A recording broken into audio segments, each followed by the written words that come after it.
सर्वांग शुद्ध, सर्वांग शुद्ध। सर्वांग क्या होता है? ये आत्मा की 5 इंद्रियां तो है नहीं, वो 5 इंद्रियां शुद्ध। सर्वांग शुद्ध समझोगे? द्रव्य से शुद्ध, क्षेत्र से शुद्ध, काल से शुद्ध, भाव से शुद्ध, पर्याय से भी शुद्ध है, पर्याय से भी शुद्ध, पर्याय से भी शुद्ध। अब ये पचे ही नहीं उनका, क्यों? हमारा सीधा दिमाग क्षायिक सम्यक्त पे चला जाता है। अरे ध्यान से सुनना, क्षायिक सम्यक्त को शुद्ध नहीं कहते,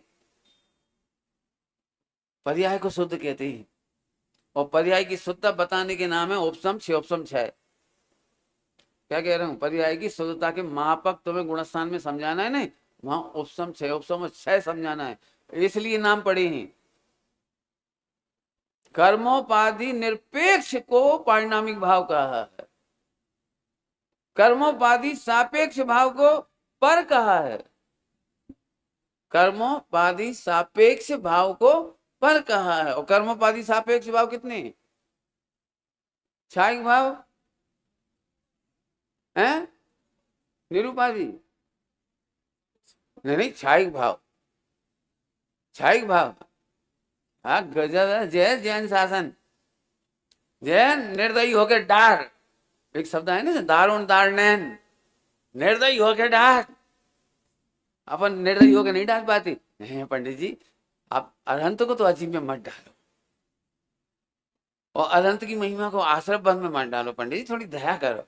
नहीं, निर्दयी होके, तब तुम शुद्धोपयोग में पंच परमेश्वरी का विकल्प छोड़ पाओगे, और तब समय संबर निजरा मोक्ष की पर्याय का लक्ष्य छूटेगा। संबर निजरा मोक्ष पर्याय का लक्ष्य भी मिथ्यात्व है, अनाश्रय है।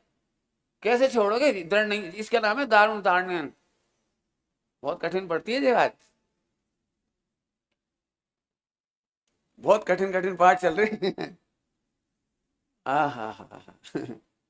असुम्य दीन नहीं, असुम्य अभिमानी नहीं, मध्य व्यवहारी है। रात को सुना था? हाँ, ताकत वाली चीजें हैं ये। मुझे तो सही बताऊं, प्रवचन करने की इच्छा ही नहीं रही, ईमानदारी से कह रहा हूं। मुझे तो आप जैसे विद्वान मिल जाओ और फिर अपन वर्कशॉप करें। क्यों 10-20 भी मच गए ना इसमें, गुरुदेव का शासन और जैन शासन की प्रभावना होती चली जाएगी। मुझे भी रोकने वाले बहुत मिलते हैं, मेरे को सारी उपाधियां मिल चुकी। ये आज का काम नहीं है, क्लिप विलिप पहले से चल रही मेरी, बहुत पहले से। मैंने 96 नंबर की गाथा ली थी 97 में, नियम सार जी की। मुझे निश्चयवासी कहा गया, विद्वानों ने मुझे निश्चयवासी कहा था, सुमत निश्चयवासी। फिर एक बार मेरे व्यवहार नहीं का कोई प्रकरण था, तो वो व्यवहार नहीं का अच्छे अपन तो जो चलाएंगे पूरा चलाएंगे ना, तो फौरन उपाधि मिली उन्हीं के द्वारा, ये व्यवहारवासी। फिर मंगलायतन में मैंने उभयवासी का प्रकरण लिया, चल रहा था मोक्ष में प्रकाश की, तो फिर मुझे उभयवासी की वो मिल गई। मैं कछु भी देख रहा हूँ, बस क्या फर्क पड़ा था। हम नहीं छोड़ेंगे, नहीं छोड़ेंगे। हमें भी बहुत लोग कहने वाले हैं इतना ऊंचा मत बोलो, इतना लोग हैं नहीं इस तरह के, लोगों को प्रेरणा मिलना चाहिए थोड़ी पढ़ने सुनने की। अरे तो पढ़ने सुनने की प्रेरणा तो सुबह से शाम तक दी ही जा रही है। हम भी कल कह रहे थे किताबें पढ़ो, संस्कृति बचाओ, बच्चों में अच्छे संस्कार डालो, हम भी तो कह रहे हैं। जब तक कह रहे हैं अपने बच्चों को पढ़ने भेजो, हम कब मना कर रहे हैं? हम कह रहे हैं ना गुरुदेव को पढ़ो, कब मना कर रहे हैं? पढ़ के ही तो मैं निष्कर्ष बता रहा हूँ रोज के रोज।